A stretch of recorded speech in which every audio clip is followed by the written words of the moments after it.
Hello, everyone, and welcome to this event from the WayWORD Festival. Welcome virtually to Aberdeen. We've had a really lovely day here, and it's very great to have you with us. This is an event organized by the Word Centre for Creative Writing with the generous support of Creative Scotland and the University of Aberdeen, and specifically for this event from the RGU Feminism Society. We're really absolutely delighted to have Karine Polwart with us tonight. I think this is going to be an absolutely fantastic event. I'm Timothy Baker. I work in the English department here at the university, and I'm joined by my co-chair, Katerina Gort. I do want to say that this is an entirely student-run and organized festival. There are more events coming up across the weekend that we'd really love to have you take a look at. Leslie Creerer is here as our BSL interpreter, and she should be spotlighted throughout the event, so you should be able to see her throughout. And also, we do have closed captioning available. If you are looking for closed captioning, just hit the little CC button at the bottom of your screen, and it should come right up. So over the event, Katya and I will be talking with Karine about all sorts of aspects of her work. We will have time for questions from the audience at the end, the last 10 minutes or so. So if you do have any questions, you can start asking them now. Again, right at the bottom of your screen, there's a little box that says Q&A. So if you do have any questions, please put them in the Q&A box, and that way we'll be able to see them and we know they're there. So we're going to have some conversation. We're going to have some songs, some live performances, including some very new material. So I really welcome you to this event. I hope that you really have a great hour. I think for most of you, Karine Polwart needs really very little introduction. She was described this week in The Scotsman in a sentence I really liked as the multi-award-winning singer-songwriter with the polymathic muse, whose lyrics illuminate social and environmental issues, and in particular, her love of the natural world. She's a 7-time winner at the BBC Radio 2 Folk Awards. Most recently, in November 2020, she was part of the collaborative project Enough is Enough. On the 1st of October, she has a new album coming out called Still As You're Sleeping with Dave Milligan. And we'll be talking about these things, as well as her earlier work, the play Wind Resistance from 2017, a really superb blend of history and autobiography and song and storytelling, which I personally think is one of the great Scottish theatrical works of the last decade. So I think that's all I need to say by introduction. I think you all know why you're here. So I'm going to turn over to Karine now. We're going to start with a little bit of music, and then we'll just start talking. So Karine, over to you and welcome. Hello, just a big wave to everyone. It's quite a lot of people to be hanging out on Zoom on a Friday evening at tea time. So thank you to the 71 of you who've chosen to be here. I'm going to start with a little bit of spoken word. I'm not taking it for granted that all of you do know about my work, so I thought I would start by showing a little bit of storytelling, a little bit of singing, and how my work connects to the natural world. And actually, it's a piece that's brand new. I performed it for the first time just yesterday, and it's grown out of an artist in residency post at the Royal Botanic Garden in Edinburgh. I don't know how many of you have managed to visit that place, but it's a beautiful civic garden, but also an international research institute and a centre for kind of global conservation and the sharing of horticultural knowledge around the world. It's a beautiful place. And I have had an artist in residency post there with my colleague and friend Pippa Murphy. And Pippa Murphy was also pivotal to the making of Wind Resistance and the album that accompanied that, Pocket of Wind Resistance.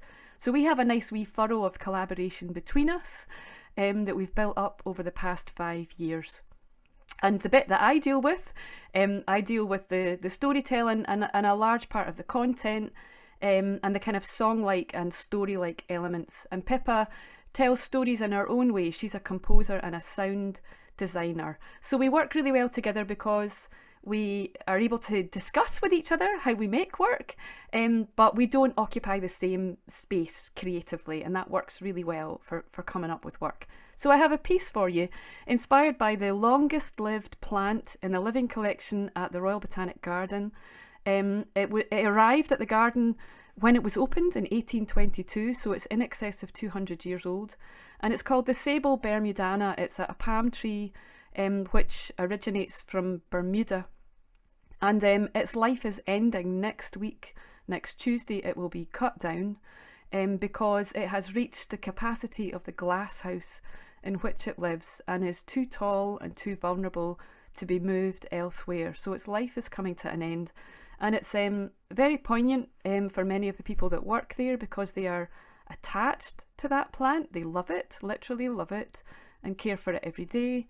And it's also symbolically important to the garden because it's the oldest plant in the garden.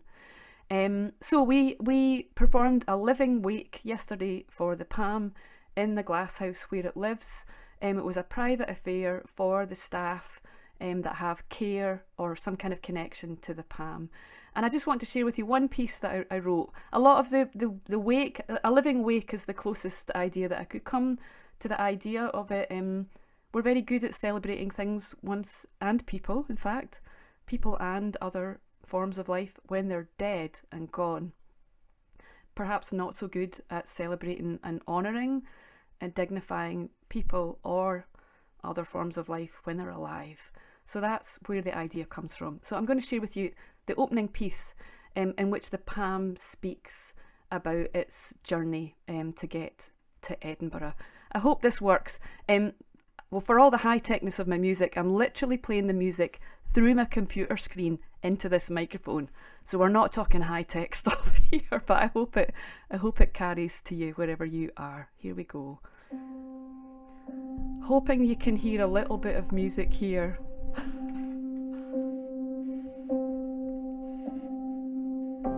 I was an inflorescence once, then a black seed dropped by a spreading crown, packed up and shipped off across the sea.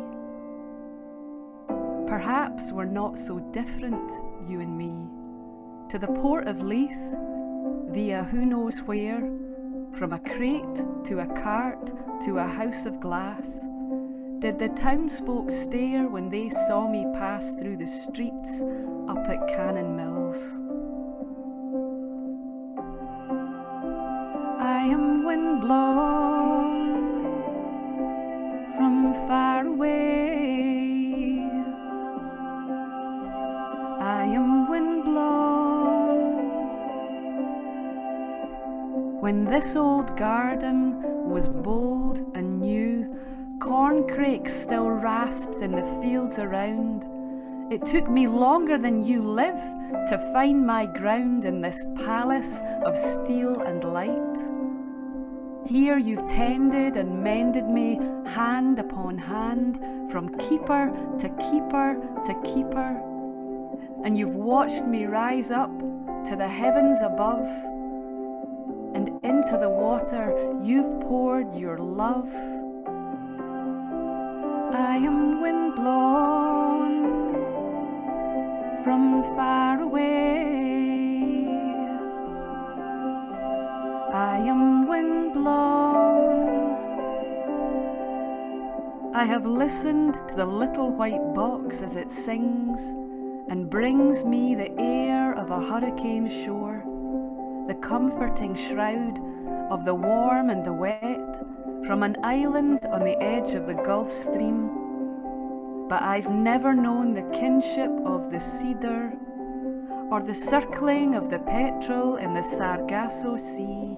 I've never known the scent of the Queen of the Night, or the screaming of longbirds or the green heron's flight. Here I'm rigged like a ship that can never set sail, with a collar and braces to keep me upright. But I see the docks as I reach for the light through the rusting rooftop windows. I am windblown from far away. I am windblown. You know, I wish I had a grander tale to tell, but it's all in the beginning and the end. And in between, nothing much happens under glass, no hardship, no weather to contend. I have grown old and tall and wise, but I have not grown strong. And I long for the wind, how I long for the wind, for the salt breeze rustling through my leaves, for the shaking it up and the shaking it out.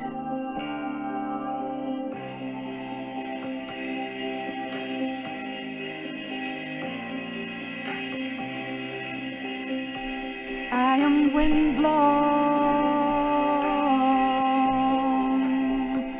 from far away.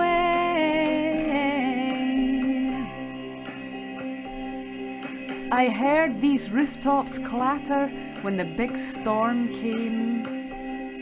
600 glass panes shatter and scatter around like rain. I heard the mighty oak come down, the widowmaker lose its crown.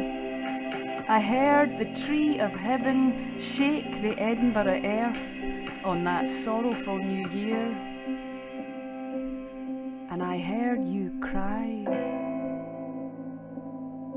I know we're nearly done.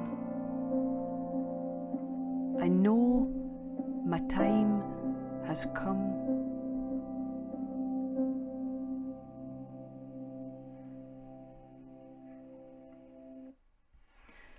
So that piece was written for the sable Bermudiana palm in the glass house at the Royal Botanic Garden. I'm completely mesmerised by this signer, Leslie, here. She's the one person I can see in my vision on my screen. It's really beautiful to watch you tell that story visually. Thank you. Anyway, that's just that's a brand new hot off the press thingamajig. It's sort of in the mould of Wind Resistance, so I wanted to share it because actually quite a lot of the music and story that was written for Wind Resistance is quite hard to iterate on Zoom. It's designed for kind of an immersive sound experience. So that was the closest thing I had to a Wind Resistance piece of storytelling up my sleeve. That was so beautiful and poignant. Thank you so much for sharing it. And Thank looking at the chat, everyone seems to feel the same way. Just as sort of a starting question, I'm really interested in the way you voiced the poem and was thinking back to something like I burned but not consumed. And I'm wondering just in terms of your own environmental perspective, how voicing other than human creatures has worked for you. And is that something that you've always sort of set out to do consciously? Is that something that you've only done when the time is right? Yeah, just wondering how that feels. Yeah. Well, it's something that I've landed upon relatively recently.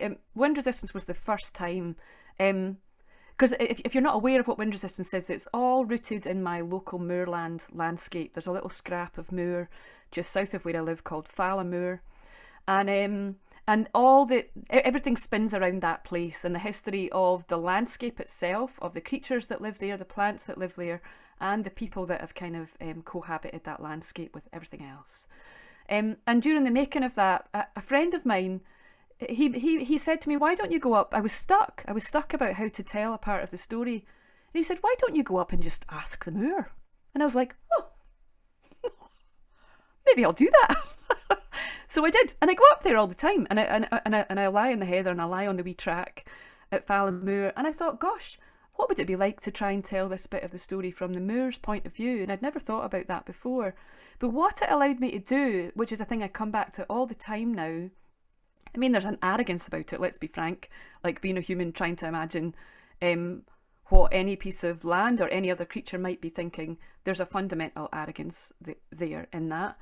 But there's also a way of challenging human behaviour that robs it of its polemic and kind of lectury, hectory style.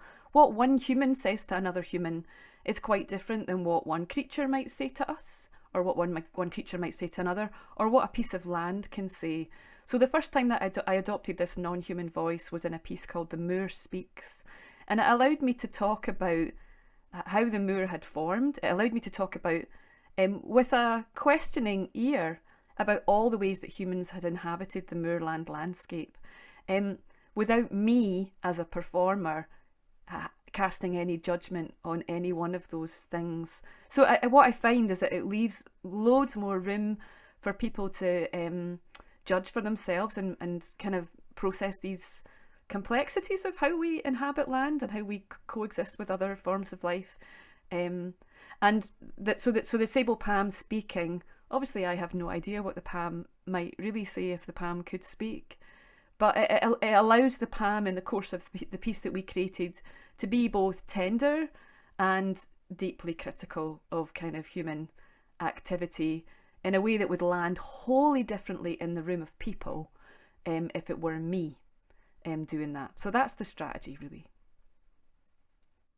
And in terms of, you know, we had an earlier event this morning on poets writing about climate change and sort of the political urgency of that. And obviously your work has always been rooted in environmental concerns and a relationship with the landscape, but do you feel over the last years that urgency of what's happening requires new forms, or is this something that you see as part of what your work has always been doing?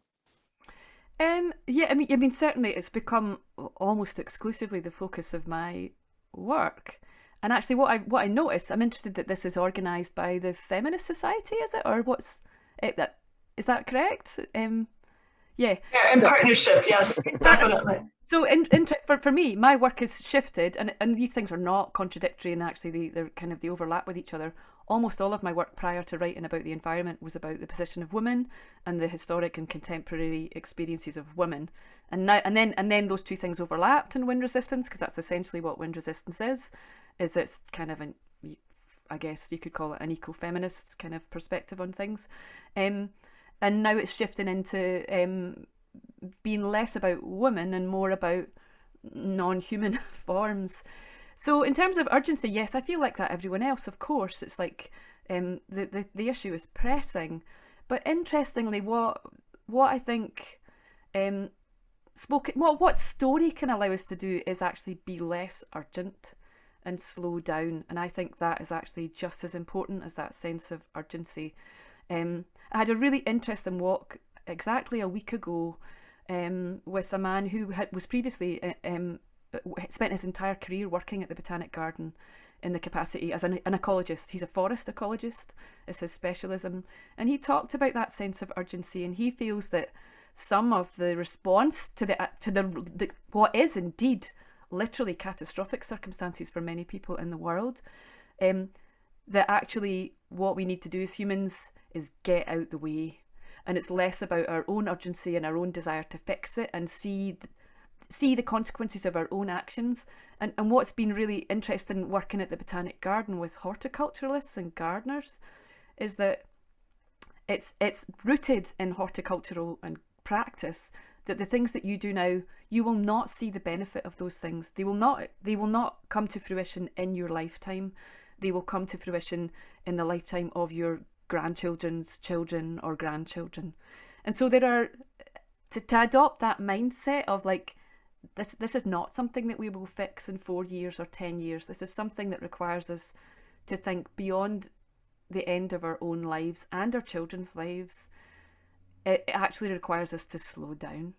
And that's the thing I think I can probably bring most to is that. Yeah. Sorry. Yeah, I just wanted to continue off of that. Kind of in the same vein as that. When you're saying getting out of the way as a human, I really appreciated in the Pocket of Wind Resistance how the perspective of nature isn't an intrusive one. It's very much an inclusive one instead, where the human is one with it instead of controlling and submitting nature to its desires. I wonder if you would like to talk a bit about the difference of talking about nature in that way versus it being part of your narration as the voice of nature. The idea of dominion over nature, that idea. Yeah, well, one of the pivotal pieces in the wind resistance telling is a song by Robert Burns. It's one of my favourite songs of all time. We would be known either as Now Westland Winds, commonly is how it would be known. So that song was written when Robert Burns was 19 years old in the late 18th century, which is quite astonishing. And I've known it for many years through the singing of Dick Gaughan, who's one of my favourite folk singers here in Scotland. But I had a beautiful encounter once with an ecologist who's now a professor at Edinburgh University, but he worked previously for Scottish Natural Heritage, as it was at the time. And he invited me to come to a convention of ecologists. I think they may have been Swedish ecologists. What's not to love about getting asked to come and sing for 20 Swedish ecologists in the King Jussi Hotel? I think that's what it was. And he said, I'd love you to come, but actually one of the things I'd like you to do is sing Now Westland Winds specifically, which was no hardship because I love the song. And this guy, he's called Robbie Nichol, Professor Robbie Nichol. He gave the most beautiful exposition of the song. There's a line in it, it's about tyrannic man's dominion. And part of it is that in the arc of the song, Robert Burns manages to convey how humans occupy the landscape as farmers, as hunters, as lovers and people who enjoy the space. How birds occupy it. He has this incredible granular level detail about all the birds that are alive in the landscape. And then the position of the hunter, the sportsman in the middle of it all, and the brutality of that.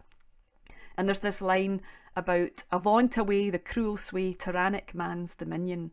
And my goodness me, this line, tyrannic man's dominion. Well, this Professor Robbie Nichol gave this incredible exposition of the song, saying this is the first time that the whole idea of deep ecology really comes into the history of Scottish literature really clearly is through the writing of Robert Burns at the age of 19. Oh my goodness.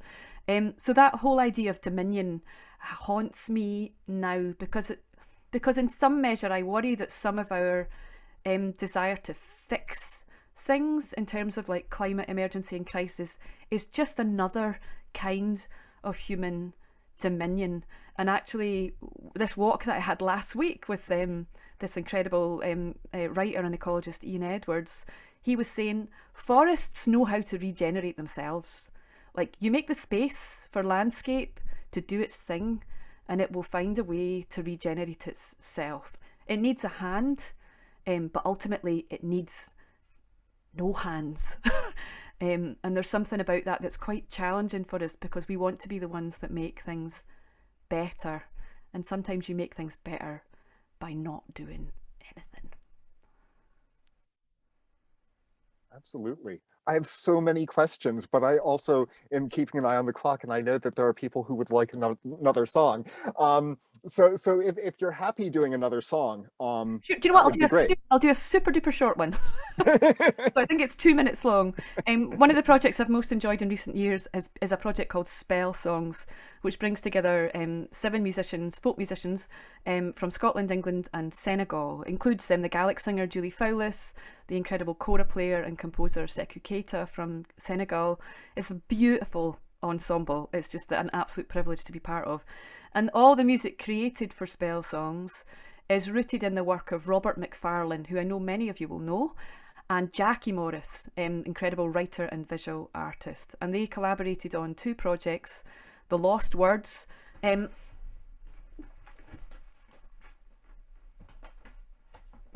just getting it. Oh dear.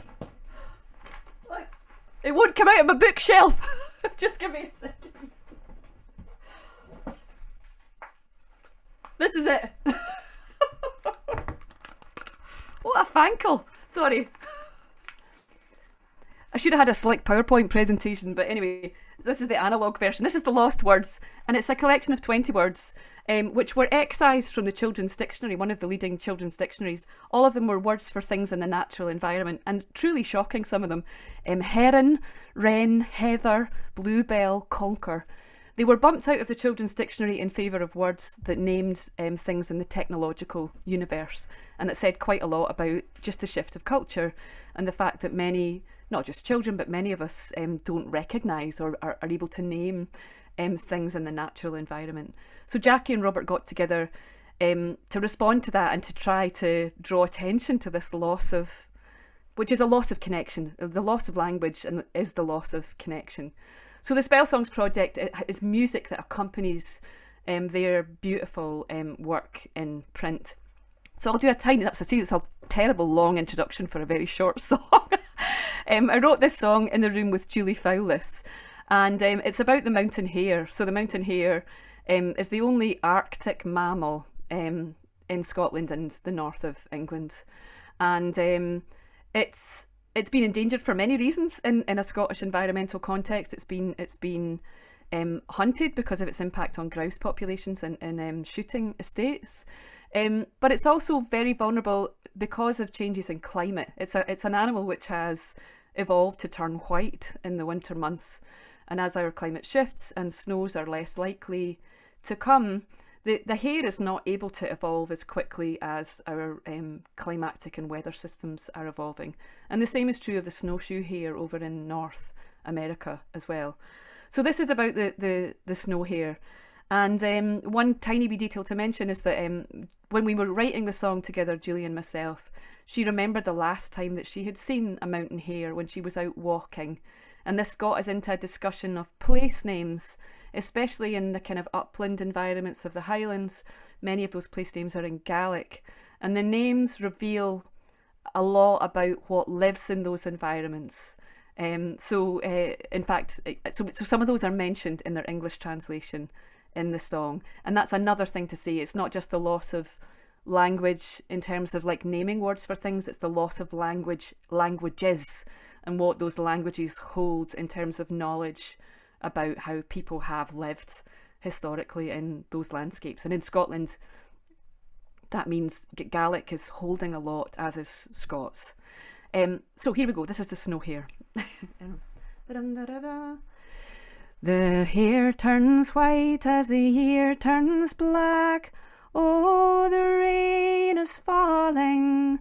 The hare turns white as the year turns black. Oh, the dark is rising. By the loch of the birds he hunkers down in the heather. He waits for the veil of snow to come and cover him over. The snow hare hides in the mountain moss. Oh, the sleet is falling.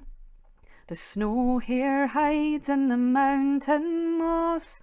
Oh, the dark is rising. By the cairn of the goose he hunkers down in the heather. He longs for the veil of snow to come and cover him over. The hare he waits on the highest hill, but the snow is no more falling. The hare he waits on the highest hill. Oh, the dark is rising. By the rock of the stag he shelters in from the weather. He prays for the veil of snow to come and cover him over. So that's the snow hare from Spell Songs, with the very long introduction. Thank you so much. And I really would recommend Spell Songs and The Lost Word to anyone who doesn't know them. They're absolutely wonderful. Sort of following on from talking about your work with Julie Fowlis there, working with Pippa Murphy in the Botanic Gardens, one of the things that I love about your work is that openness to collaboration and the variety of collaborations that you've been doing over the years. And I'm just interested in how those collaborative processes have worked. What's been particularly rewarding about working with both other musicians, but also people in other fields? Yeah. Well, as a musician, the thing that's most rewarding is that I'm actually not a very good musician. So what I mean by that is that I'm not a good technician. I'm not going to downplay my musical ability. I know about music, but I actually don't have any great technical capacity for any instruments. And I don't have any formal training, so I come very much from the kind of folk by ear tradition, and that there's great strength in that, but there are also limitations in it in terms of what you can do and how you communicate with other people. So one of the things I've enjoyed most about working with Pippa is she has an incredible facility for sound and for music that I'm good at music that works like this. I'm good at melodies, and I'm good at harmonies that track melodies, but I don't have necessarily the head for music that works like this in layers. And Pippa does. And many of the people I enjoy working with most, and I feel this about the spell songs ensemble that I work with, is that we can build musical landscapes like this, so that it's not just a voice carrying a melody and a lyric. So you get this kind of cinematic depth. So I love that. And I can't instantiate that. I don't have the technical skill to do that. And the truth is, the space that I love to occupy most is the space of story. The kind of the thread, the thing that everything coheres around, and that is the thing that I love. So yeah, I would just be a bit rubbish on my own, is the honest truth of it. One of the things I've enjoyed, I mean, in recent years, the working with people who are not musicians is really interesting. And I'll say something about where it gets difficult, is the truth. Where it gets difficult working with people who are not musicians is if they also occupy the space of words.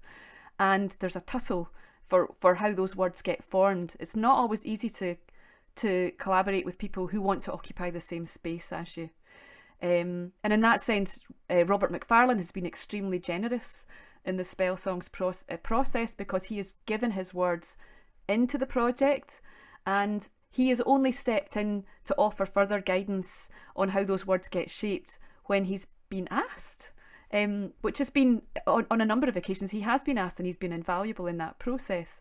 But equally so, Jackie Morris, who really occupied the whole visual realm of the lost words and the lost spells, is credited as a co-writer of all the songs equally so, and really was quite pivotal in how those songs shaped themselves and how they sounded, because her visual work conjures a landscape, and it has a feeling of spaciousness about it that the music needs to mirror.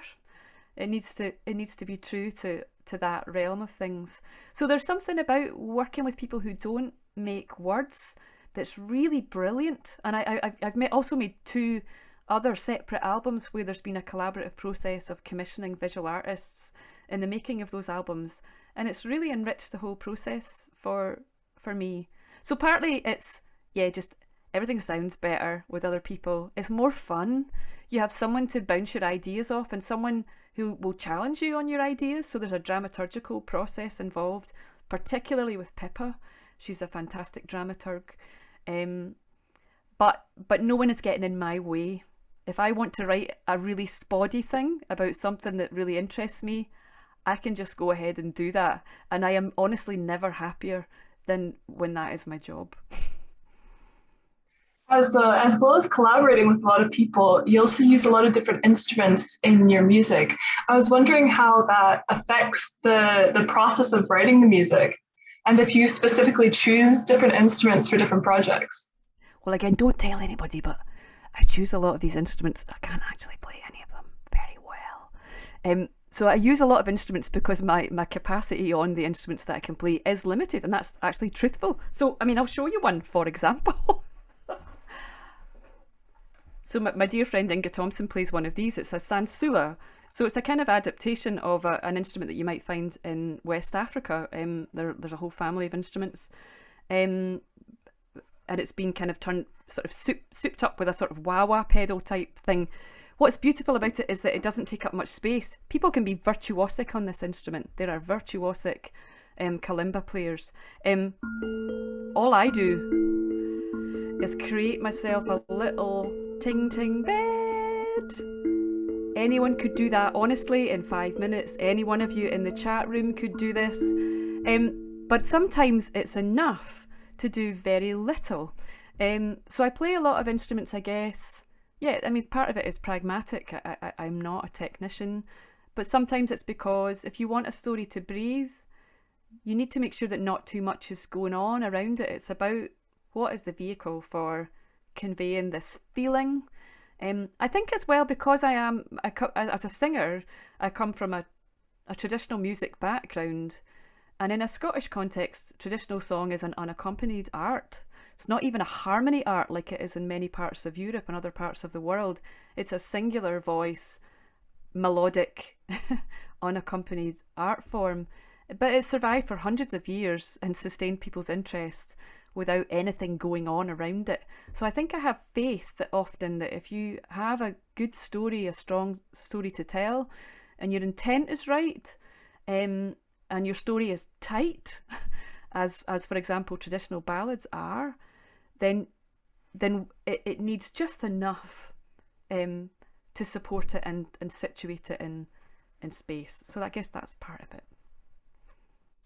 And having spoken about your musical abilities, I instantly heard your sound when you played that excerpt. You know, unmistakable for anyone else.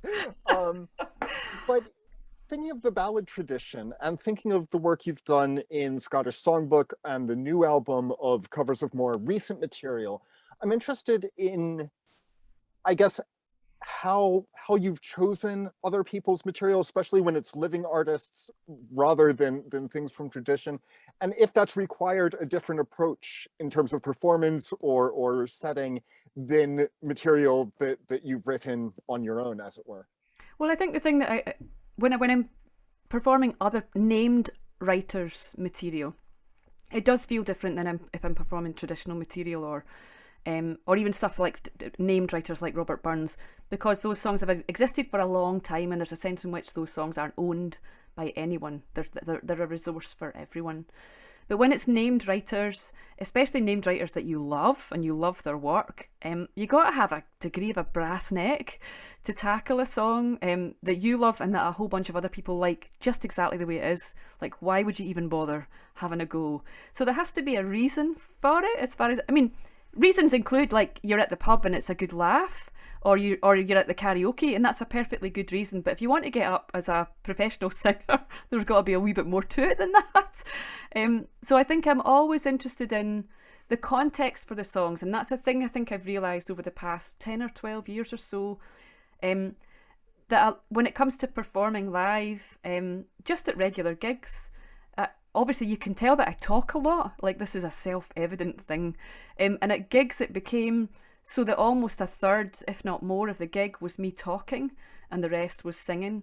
And I began to realise that the talking wasn't incidental. The talking was setting songs up in a very particular way. And I began to craft the pieces, not in a kind of sort of off-pat banter kind of way, but I began to craft them as stories that then allowed the songs to land in a very specific way. And that's sort of how I've tiptoed into the world of theatre and spoken word, is that what was once an intro became actually a crafted spoken word piece. And I love that. I mean, I've just realised, oh my goodness, I love that. And what power it can bring to a song that you see it through a different lens. So for example, I have a new album with Dave Milligan.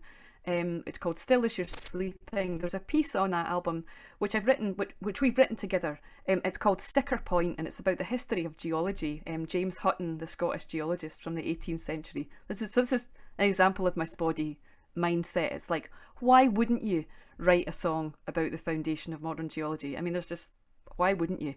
But it sits alongside one of my favourite songs, which is by the Canadian writer, the late writer Kate McGarrigle, Rufus Wainwright's mum, and amazing artist. And she has a song called Talk to Me of Mendocino. Now, Mendocino is on the west coast of America. It's in California.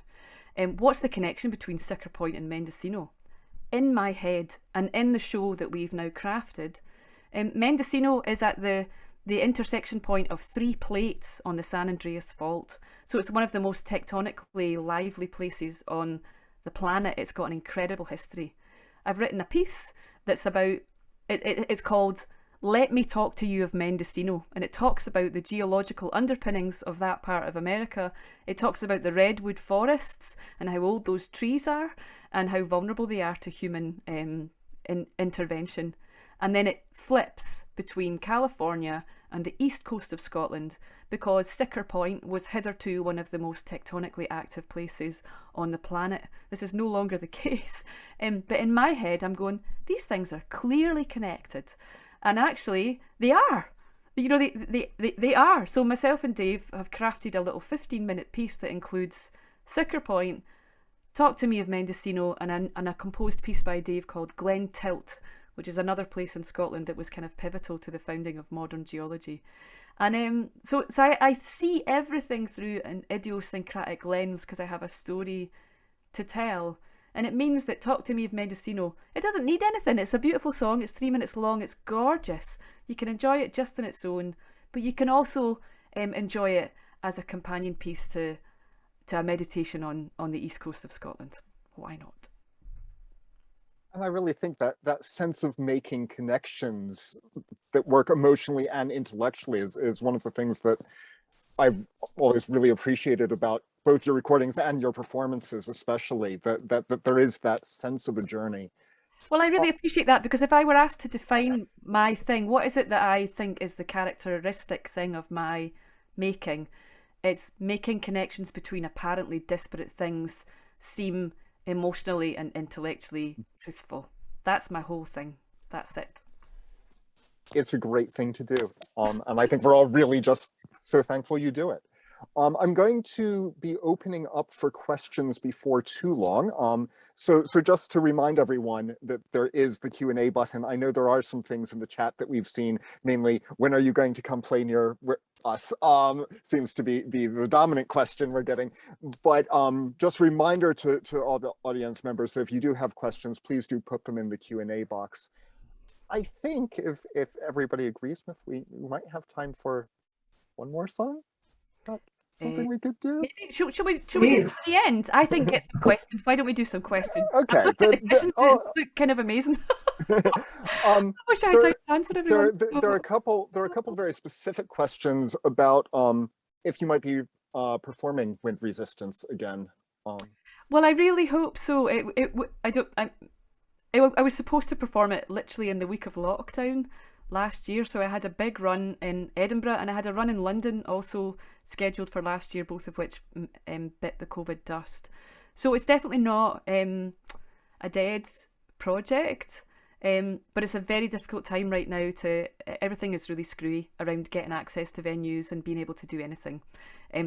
Everyone is performing what they should have performed 18 months ago now, so it could be a wee while before that happens. But yes, I'd love to do it again, and I'd love to do it especially in Scotland. I'd love to do it in Aberdeen, because there's a whole set piece about Aberdeen FC winning the Cup Winners' Cup in 1983. So if you've got any contacts in Aberdeen, I know you're going, how is Aberdeen Football Club relevant to moorland ecology and the history of medicine? Just let me tell you that it is, that's all. So it really Aberdeen would love to have you. Yes, it would be so lovely to be able to see the performance, since I only was aware of the music until recently, and I listened to the album and I thought it was such an amazing journey and such an amazing experience. I just could imagine how much more that would be, as well as a performance. And I got to see a few snippets, but it'd be so wonderful to see it live again. Well, I would love that, so fingers crossed. It won't be next year, but possibly the year after. And we also had a specific question about if you're doing anything for COP26 while it happens, I guess, as well as the stuff you've been preparing thus far. Yeah, the one thing that I am doing is I was asked this time last year to get involved in a participative music project, which is put together by an Edinburgh organisation called Oi Musica. They do street work and music, and the Soundhouse Choir in Edinburgh. So I wrote a piece called Enough is Enough. I've put it in the chat box. It's part of a project called Let It Grow, and it's kind of a 7-8 minute piece that was written for choirs and street bands, based on the mythology of Glasgow's heraldry. So the tree and the fish and the bird and the bell is the kind of motif to the piece, and it's flown away. I think there's hope that we're going to do something in Govan during COP26. There's an outside chance of doing something in the UN convention itself, but the purpose of it is for people to join in. So I would urge you to go and look at Let It Grow, and the piece is called Enough is Enough, and there's still time, I think, if you're involved in choirs and bands yourself, to get involved in that. It's flown away in beautiful ways. There's a project happening in Accra in Ghana with the Ghana Police Band. There's another one happening in Brussels with an Arabic community in Brussels, and there's one at the South Bank Centre working with Carnival Street projects down in London. So it's had a wee bit of a life.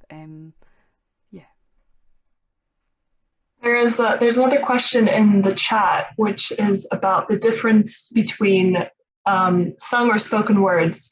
So are we wrong to make a difference or distinction between sung and spoken words? Maybe our ancestors were more aware than us of the strength of communication and the human need to be a part of that process. What could you say anything about that? Yeah, well, the whole slipping between speech and song, that was a revelation to me when I discovered that it could happen. And Wind Resistance was very much the conduit for that. What I would say is I think we receive words in a different way when they are sung than when they're spoken. Although when speech is rhythmic, I think we're into the territory of music. And there's something about music that creates a slightly suspended state. So I think there's a tremendous power in shifting between the two registers.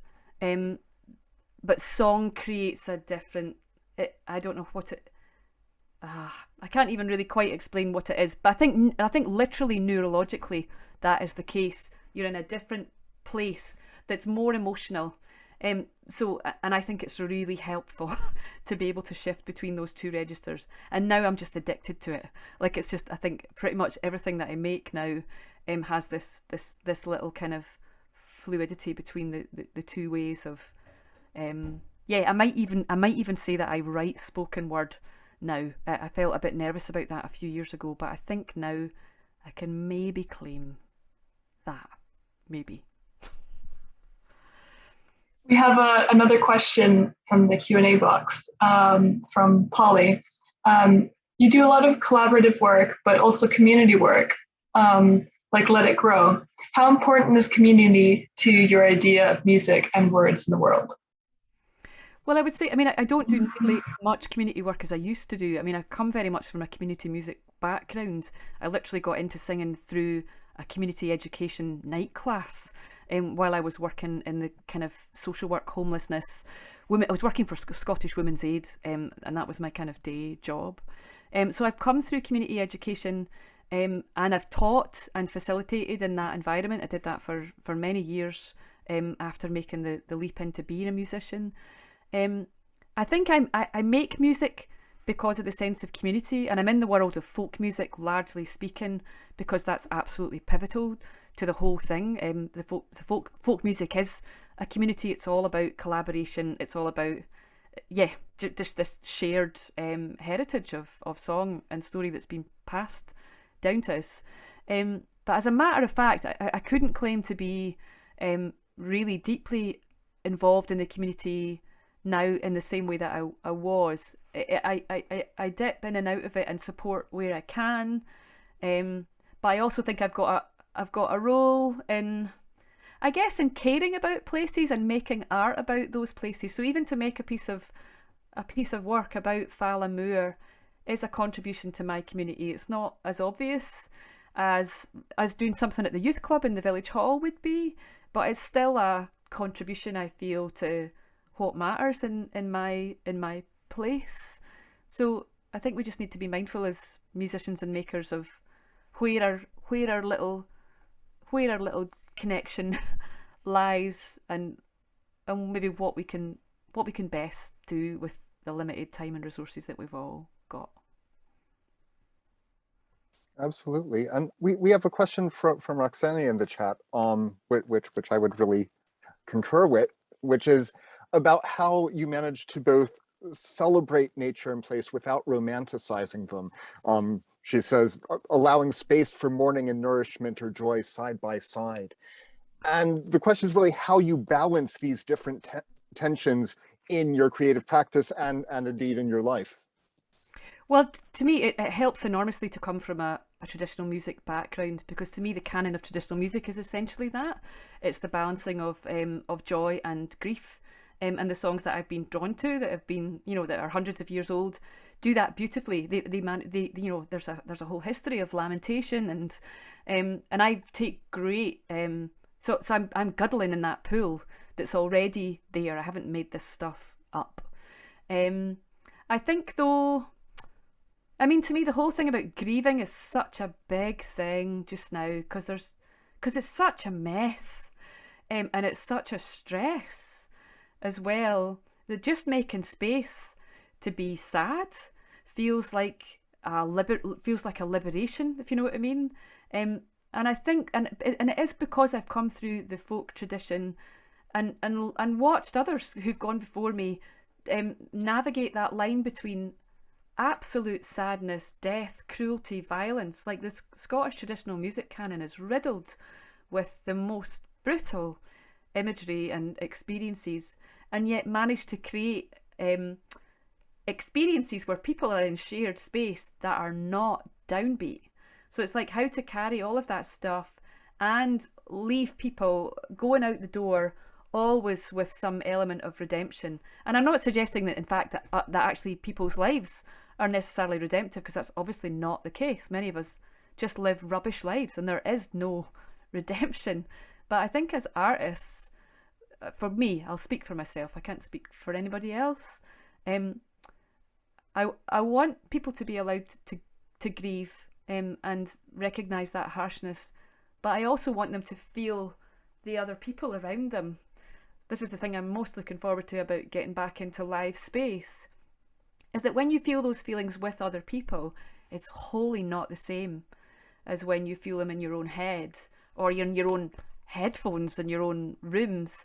There's something restorative about shared emotion, even if that emotion is ultimately about the brutality and negativity of the world. It can be propulsive, I think, to grieve amongst other people. So I think that's what music sort of allows us to do. I have no way to follow that up except to say yes. That's perfect. That's great. Thank you. Beautiful response. Yes, definitely. Thanks. So I think that if we do want to hear something else, I think that's the time to do it. Because we are getting very low on time, unfortunately. Okay. What will I do? I'm wondering if will I play this or will I play? Might play my guitar. It's a bit risky. It's funny. I don't have the muscles that I had 18 months ago for songs. Songs that I would have just sung at the drop of a hat are suddenly terrifying. I'll sing this one. It's a song I sing in the course of Wind Resistance.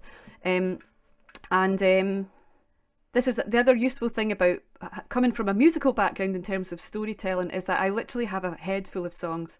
So I'm like a walking, talking jukebox. So, and many of those songs are folk songs. Many of them are 1980s pop songs.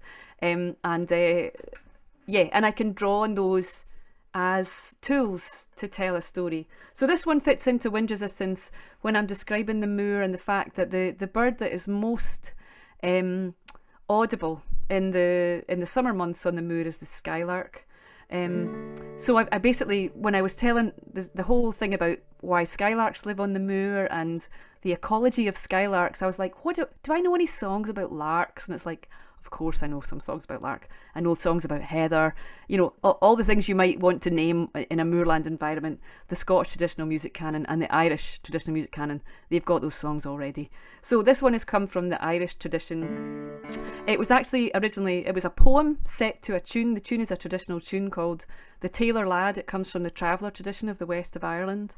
And it came about in a really interesting way, which I'll try and be really pithy about.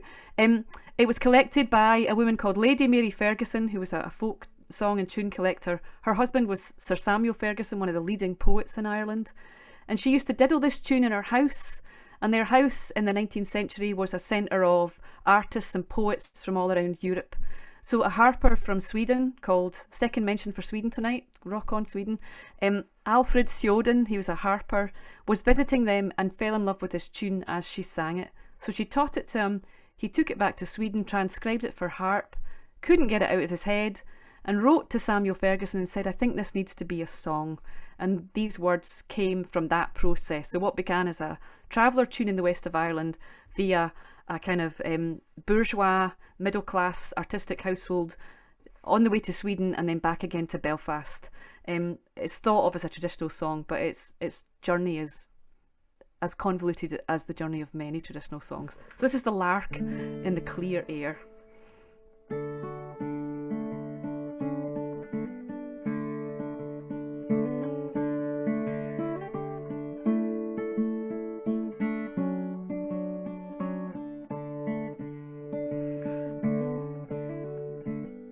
Oh, the fingers are rusty. Dear thoughts are in my mind, and my soul it soars enchanted as I hear the sweet lark sing in the clear air of the day. For a tender beaming smile to my hope has been granted, and tomorrow she will hear all my fond heart has to say. I will tell her of my love and my soul's pure adoration, and I know she will hear my voice, and she will not answer me nay. Oh, it is this that gives my soul all its joyous elation, as I hear the sweet lark sing in the clear air of the day, in the clear air of the day.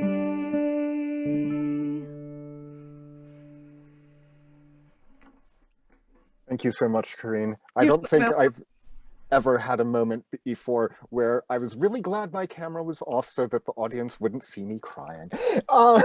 So all I have to do is thank you again. Thanks to Katerina Gort for co-chairing the entire backstage team at WayWORD, who have done so much throughout the festival. And thanks so much to all of you who came. I think it's been a really special event. It's one that's meant a lot to me. Thanks to Creative Scotland and the University of Aberdeen, of course, for funding this event. And just a reminder that there are 2 more days of the festival. There's a lot of really good stuff coming up, so we hope to see you there. And Karine, I hope we all get to see you in person wherever we are. I know there are people from far-flung places here, but to feel that sense of... We went to California. I know there's a California end, so... Can I say very brazenly, if I may? So just a flag for Enough is Enough if anyone wants to get involved in that in November. I'm touring next month in England and in Cardiff with Inga Thompson and Stephen Polwart. Check my website for that. And very brazenly, I have a new album coming out on the 1st of October. So if you want to hear Sicker Point and Talk to Me of Mendocino, it's Still As You're Sleeping on Hudson Records. Thank you. I've got to make a living. Sorry. Absolutely. And thank you very much for asking me, and thanks to the student especially for, thanks for being interested and having my back. Thank you. Thank you so much to all. And I think I didn't say thank you to Leslie Crerar, who has been thanked many times in the chat. But thank you so much. It's really made the event. Put me off my stride because I'm so interested in what you're doing, Leslie. God bless you. Have a wonderful night, everyone. It's been great to see you. Thank you very much.